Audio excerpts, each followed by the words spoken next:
Débuté jeudi 22, le séminaire du gouvernement de l'Union sacrée s'est clôturé ce samedi 24 juillet 2021.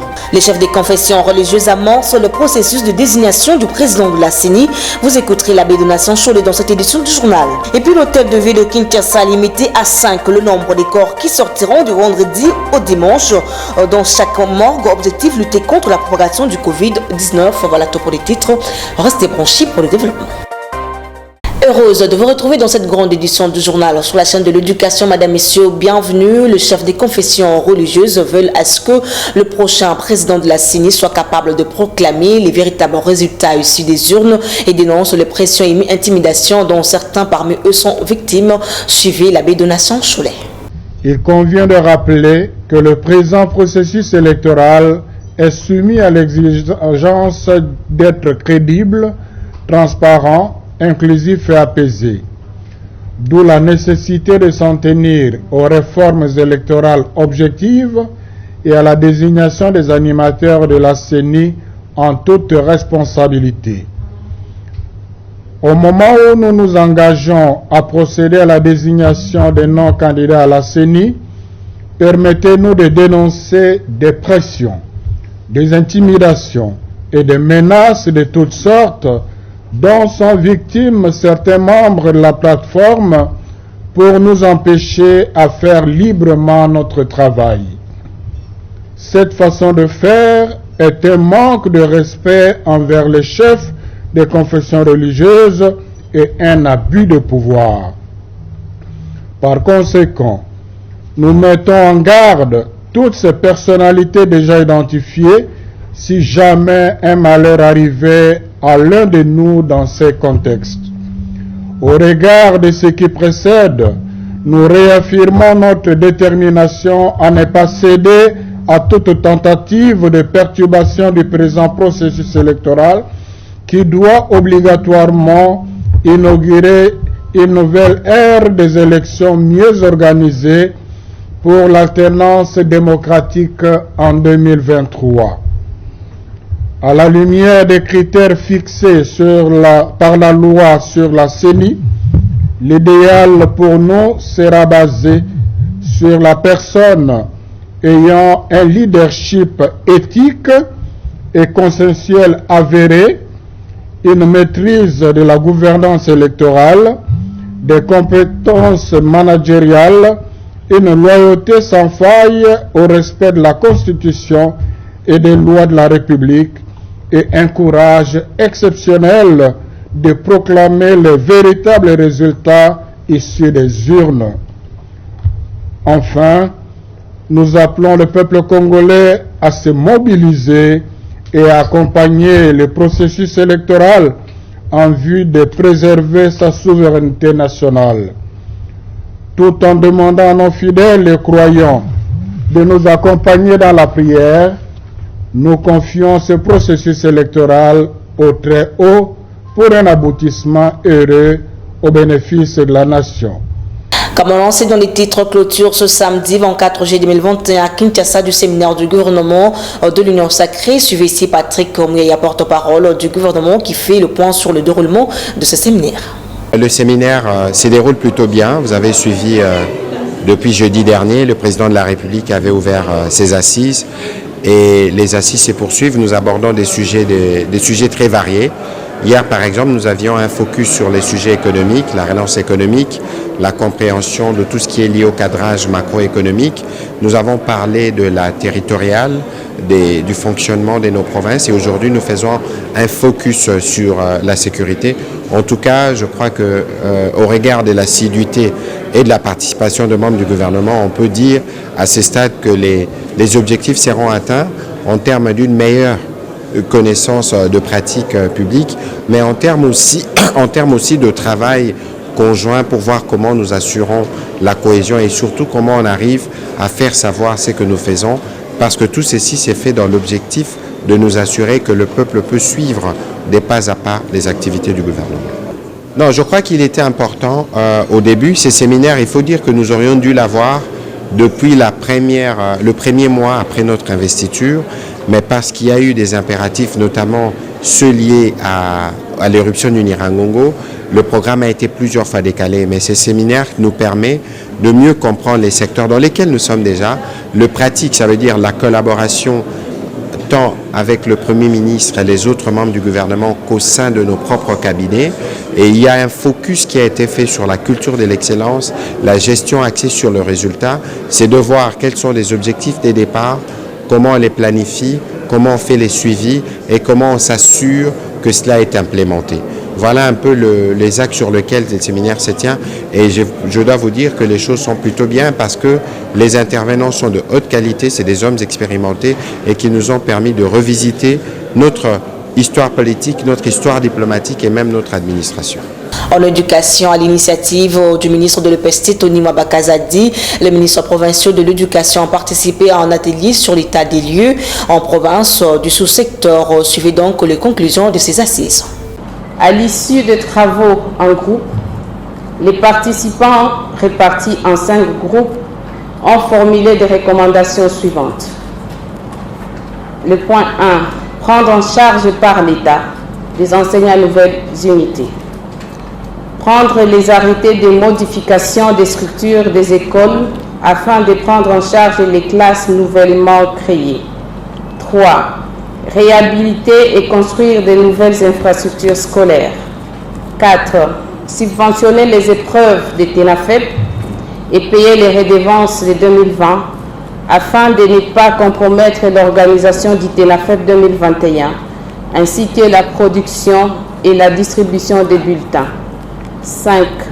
Agréer et mécaniser les nouvelles écoles opérationnelles. 6. Assurer une bonne communication sur la gratuité. 7. Assurer la communication entre les ministères nationaux et les provinces. 8. Rajeunir le personnel, entre parenthèses, la mise en retraite du personnel éligible. 9.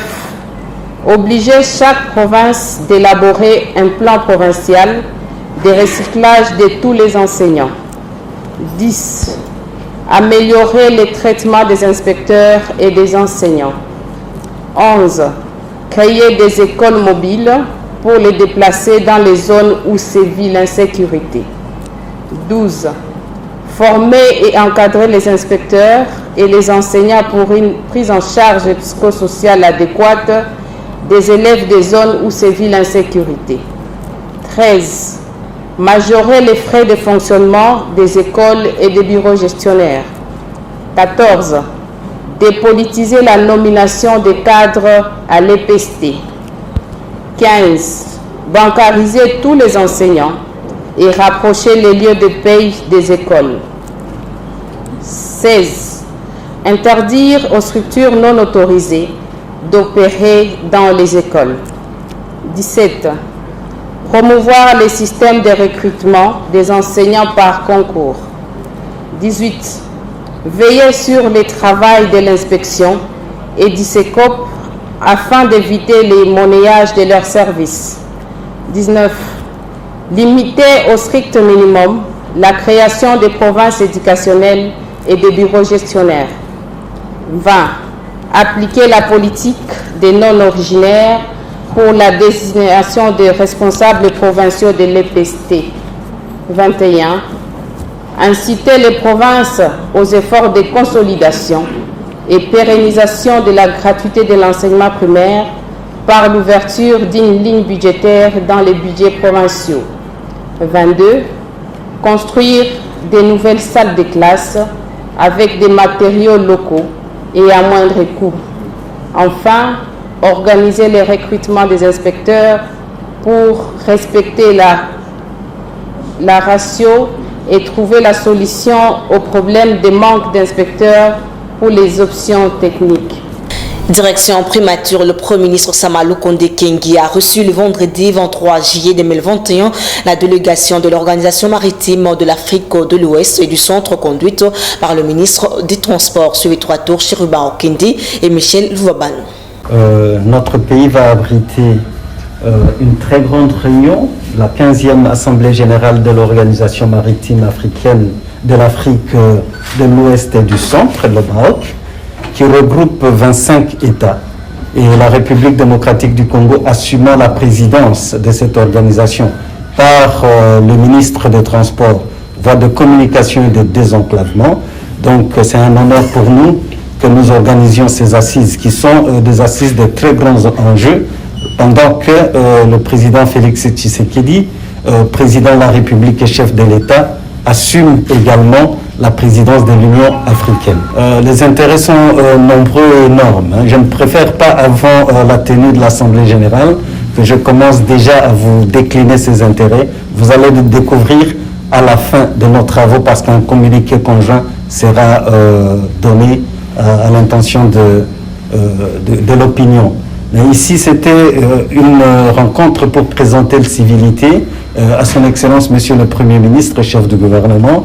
J'ai l'insigne honneur de recevoir d'ores et déjà le secrétaire général de l'OMAOC et avec sa délégation pour préparer les réunions que nous allons entamer très bientôt avant la fin de ce mois. Vous savez que la RDC a la présidence de l'Organisation maritime de l'Afrique de l'Ouest et du Centre.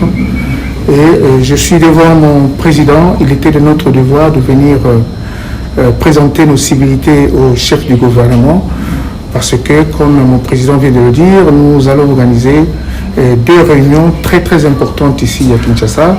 Ce sera la 8e session du bureau des ministres ainsi que la 15e assemblée générale de l'OMAO où nous allons approuver pas mal de projets qui sont en cours, notamment le code maritime africain, la banque maritime régionale, et puis nous allons approuver aussi les documents qui tendent à la transformation de l'OMAO en organisation maritime africaine. 46 ans après, on ne peut plus parler de 25 États. Nous pensons que l'OMAO pourra couvrir et parler à l'unisson des affaires maritimes. Donc c'est un dossier très très important, la transformation de l'OMAO en OMA, que nous voulons que ce soit pendant la période où le président Félix Tshisekedi, le président de la RDC, assume le sommet de l'Union africaine. Donc voilà, grosso modo, ce que nous allons faire la semaine prochaine. Nous attendons 25 délégations, 25 ministres donc, et ça va se passer. Les experts vont travailler du 28 au 29, et du 30 au 31, les ministres vont n'est-ce pas, travailler sous le regard du président de l'OMAOC, ministre des Transports, de voies de communication des environnements de l'RDC. À la Chambre haute du Parlement, la chef de la MONUSCO, Bintou Keïta, a été reçue le vendredi 23 juillet 2021 par le président de cette Chambre du Parlement, Modeste Bahati Lukwebo. Parmi les points abordés, le processus électoral de 2023. Suivez-la. Nous avons insisté sur les priorités qui étaient à l'époque, celle de débuter le processus des réformes et notamment la réforme électorale a été au cœur de notre discussion. Mais surtout, ce qui est important, c'est que nous avons promis que nous ne laisserons plus passer plusieurs mois avant de nous revoir de nouveau et d'avoir des consultations fréquentes. Cette fois-ci, à la Chambre basse du Parlement, le deuxième vice-président de l'Assemblée nationale, Vital Banyouessizé, a réceptionné le vendredi 23 juillet le rapport de dénonciation sur le fait de corruption en République démocratique du Congo, déposé par le réseau des parlementaires africains contre la corruption. Suivez-les tour à tour. Au nom du président Mbosso Kodiapwanga de notre Chambre du Parlement, je suis revenu rehausser de ma présence la rencontre d'aujourd'hui qui consistait à donner rapport sur le travail de ces réseaux pendant l'année 2020. Je voudrais dire que la thématique est tellement intéressante parce que nous sommes une société gangrénée par un virus que je cite, la corruption. Et cette corruption, c'est un mal qui est fondé sur la kleptomanie. Et pas kleptomanie, c'est la maladie du vol qui s'est déjà installée dans notre pays. Et le faible patriotisme, surtout, et mauvais civisme fiscal. Donc, nous avons intérêt, d'abord le public congolais, et nous-mêmes tous députés, de renforcer le travail de ce réseau et combattre ces fléaux qui gangrènent le tissu économique de notre pays. Je demande d'abord à l'ensemble de tous les députés, y compris aussi notre bureau, de s'approprier le travail de ce réseau. Parce que si nous voulons améliorer les social des Congolais, les socio-économiques des Congolais, nous devons mobiliser les ressources, nous devons donner à l'État des ressources et qui ne peut parvenir que des régies financières. Nous allons nous approprier le travail de ces réseaux, l'appuyer autant que nous le pouvons et surtout à notre niveau en tant que bureau et parlement, renforcer les contrôles parlementaires. Ce qui a été très essentiel, c'est la présentation du rapport sur des faits de corruption dénoncés par le peuple congolais, par les citoyens lambda de la République démocratique du Congo, moyennant notre numéro vert. Donc nous avons un numéro au centre d'écoute du réseau des parlementaires africains contre la corruption. Désormais, tout le peuple congolais peut utiliser ce numéro partout où il se trouve, sans craindre quoi que ce soit. Dénoncer, parce que celui qui vit un mal, qui vit la corruption et qui refuse de le dénoncer est complice de la misère du peuple congolais. Dans le même registre, pour les députés nationaux du Grand Équateur, Singhi Pouloulou les a offensés en déclarant que Mobutu était un étranger. Il exige que ce dernier retire ses allégations mensongères sur le maréchal Mobutu. Garantir la paix et la sécurité à tous ses fils et filles. Avions constaté qu'un élu du peuple, député national Singhi Pouloulou, se soit permis, sans référence juridico-sociologique, de s'octroyer les titres de distributeur automatique de la nationalité congolaise en qualifiant le feu maréchal Mobutu Sese Seko Kukumbendu Wazabanga d'étranger. Considérant que le feu maréchal Mobutu a construit notamment les barrages Inga, les ports maréchal, les stades Kamanyola, les palais du peuple où nous siégeons, la cité de l'Union africaine. Conscient que le maréchal Mobutu a doté les pays de grands ouvrages comme jamais auparavant et même pas encore après lui. Il a consacré toute sa vie à lutter pour l'unité et la paix en République démocratique du Congo. Après examen et analyse de ces déclarations outrageantes, avons retenu ce qui suit. 1. Qui constitue une insulte tant pour les natifs du Grand Équateur que pour l'ensemble des populations congolaises qui se souviennent de sa lutte pour la paix, l'intégrité du territoire et ses œuvres grandioses non égalées jusqu'à ce jour. 2. Exigeons à l'honorable député national Singhi Pouloulou de retirer sans autre forme de procès ces allégations mensongères, populistes et attentatoires à la mémoire du deuxième président de la République démocratique du Congo en les qualifiant d'étrangers. 3. Appelons tous les Congolais. Et dans le reste de l'actualité, désormais le nombre de corps à sortir de chaque morgue du vendredi au dimanche limité à 5. La décision est de l'hôtel de ville de Kinshasa afin de lutter contre les attroupements et la possibilité de propagation de la pandémie du coronavirus. Une mesure qui va entrer en application la semaine prochaine. C'est ainsi que la police recommande aux familles éprouvées de privilégier d'unimer leurs proches entre lundi et jeudi et éviter ainsi l'afflux du week-end qui favorise les embouteillages mais aussi la propagation de la pandémie du coronavirus. En outre, la police de la ville de Kinshasa demande aux responsables de différentes morgues de faire respecter l'arrêt du gouverneur de la ville de Kinshasa qui insiste sur le respect de gestes aux barrières. Il faut rappeler que le nombre de personnes devant participer à une levée du corps ne devra pas dépasser 50 membres. Nous y reviendrons dans nos prochaines éditions avec force et détail. Et puis le ministre de l'Enseignement supérieur et universitaire Moïse Nzangi a procédé le jeudi 22 juillet dernier à l'ouverture de l'atelier préparatoire des états généraux de l'enseignement supérieur et universitaire. Copain Koutoumissa nous en parle. Devant les professeurs et chefs d'établissements publics et privés, le ministre Moïse Nzangi a signifié l'essentiel de sa vision et ses attentes de ses assises. Le ministre a invité les intelligences présentes lors de cet atelier à se concentrer sur la préparation de tous les documents nécessaires qui feront l'objet de discussions aux États généraux. En effet, c'est avec un seul objectif, aller de l'avant pour que les systèmes LMD soient effectifs sur l'ensemble du pays, a martelé le numéro 1 de l'ESU. Je crois que nous avons une seule vision, celle de faire aboutir les réformes. Comme vous le savez, dans le programme du gouvernement, j'ai été chargé de tout faire pour faire aboutir les réformes prévues dans la loi cadre. Et parmi ces réformes, la plus grande réforme, c'est la réforme LMD.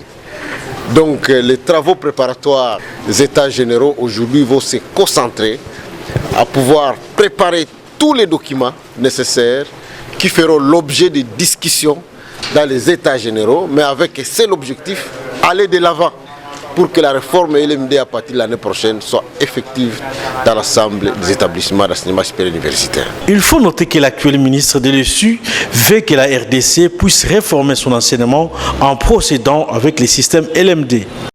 En Ituri, 9 officiers supérieurs du FARDC sont en détention préventive à la prison centrale de Bunia depuis le mercredi 21 juillet dernier pour cause le détournement des fonds alloués aux opérations militaires dans le cadre de l'état de siège. Et c'est le résultat préliminaire de la mission d'enquête menée par l'inspecteur général des forces armées de la République démocratique du Congo, le général Gabriel Amissikumba. Pour cette fin, je vous invite à suivre le compte rendu dans cet extrait choisi pour vous par Naomi Katako. Le séjour de l'inspecteur général des forces armées de la République démocratique du Congo, le général d'armée Amissikumba Gabriel à Bounian, chef-lieu de la province de l'Ituri et siège de l'état-major de la 32e région militaire, n'est pas du tout repos. Mercredi 21 juin 2021, la délégation de l'inspectorat général des forces armées de la République démocratique du Congo, sous sa conduite, a procédé à l'audit de la commission d'achat en cette période de l'état de siège à la 32e région militaire, composée de membres de l'état-major, base logistique régionale, secteur opérationnel Ituri, direction régionale des services d'éducation civique et action sociale, en sigle SECAS. Après contrôle et vérification de l'authenticité des documents référentiels, des fonds et certaines pièces justificatives, il s'est avéré des anomalies, preuves de malversations et de détournements avérés. Notez que ces détournements de fonds publics destinés à l'armée pour l'accomplissement de sa mission régalienne ternissent l'image de forces de défense et de sécurité. Et pour mettre fin à toutes ces pratiques d'antivaleurs qui ternissent l'image de notre armée et dénotent le manque du patriotisme dans les chefs de certains chefs militaires, les auteurs de ces détournements à la 32e région militaire, sous ordre de l'inspecteur général des forces armées de la République démocratique du Congo, le général d'armée Amissikumba Gabriel, sont mis à la disposition de la justice à l'auditorat militaire et mis en prison pour répondre de leurs actes. Il s'agit de colonel Landou Walter, commandant adjoint en charge de l'administration et logistique à la 32e région militaire. Colonel Diama Josué, directeur régional des services d'éducation civique et action sociale, SECAS. Lieutenant-colonel Mukanda Salebombo, directeur administratif à la 32e région militaire. Lieutenant-colonel Kimfuta, T4 du secteur opérationnel Ituri, 32e région militaire. Major Sadiki Delphin, commandant de la base logistique centrale de la 32e région militaire. Commissaire supérieur principal, Kamboloa Mumbwe Laurent, assistant du vice-gouverneur Ituri. Lieutenant-colonel Love Zeoula, TD secteur Ituri. Capitaine Patrick Kimenesa, secrétaire à la 32e base logistique régionale. Le contrôle continue. Et pour clore ce journal en société, les tenanciers des bars, terrasses, boîtes de nuit et autres montent au créneau pour exiger aux autorités de la République la réouverture de leurs activités fermées depuis plus d'un mois en raison de la troisième vague de la Covid-19. Suivez cet élément réalisé par nos stagiaires de l'IFASICO. Cela fait plus d'un mois depuis que le président de la République a décidé la fermeture des bars, terrasses et discothèques dans la ville-province de Kinshasa jusqu'à nouvel ordre. Cependant, ces mesures semblent inquiéter les tenanciers qui n'arrivent pas à s'en sortir dans leur vie quotidienne. Approcher quelques tenanciers de l'avenue Nyangwe demandent la réouverture des bars, terrasses et discothèques. Normalement, les autres chômage. Au moins 15 travailleurs. Sur 15 travailleurs, on a obligé à se faire locataire. On a fait comment pour nous des populations qui sont marchandises dans les après Makambo depuis que qualité to kende au monte que suka suka baera obisana na kanda kuna bato bakeba no vivre ao moi mon cœur futa na bango ya mo CV so ba vivre ndenge bana bakanga ba kuteka kate koma na bani wandaku ba benga na biso na bandaku bakolo bandaku bazoyeba makambo te kozana pasi ba mai ba pulande na zabo na ye na sengi maboke yango bana na ye atambu bate na bate to awa so ye na maboke triste triste za musika isine zimita siko to lesa bana ndenge nini siko to futa ndako ndenge nini to ya ndenge nini bapesi biso finition le biso na kilo l'état a la pédice parce que les gens la biso monde ba même l'église bati ba église na ba église nous ça va plein ba dans tout na ba bis ba taxi bis ba moto ba tomboka kia ba sur comment solution ba moko mais bis soit fait sur 30 jours aussi 15 jours ça fait 45 jours on doit vivre kaka ndenge wana ba utala kana biso donc il est confort. Il faut rappeler que c'est suite à la troisième vague du Covid-19 que le gouvernement a décidé la fermeture des bars, terrasses et discothèques dans toute l'étendue de la ville de Kinshasa pour éviter la propagation du virus. Et voilà que met terme à cette édition du journal dont voici le rappel des titres. Débuté jeudi 22, le séminaire du gouvernement de l'Union sacrée s'est clôturé ce samedi 24 juillet 2021. Le chef des confessions religieuses amorce le processus de désignation du président de la CENI. Vous venez d'écouter l'abbé Donatien Cholé dans cette édition du journal. Et puis l'hôtel de ville de Kinshasa a limité à 5 le nombre de corps qui sortiront du vendredi au dimanche dans chaque morgue. Objectif, lutter contre la propagation du coronavirus. C'était là le rappel du titre. Fin complètement de cette grande édition du journal dont la chefferie a été assumée par Franck Ouassanga. Un grand merci à toute l'équipe technique et rédactionnelle derrière la caméra. C'était Delphine Tondoula, Guillaume Mayamba, Laetitia Maluta. Merci de nous rester toujours fidèles. Bon week-end chez vous. Au revoir.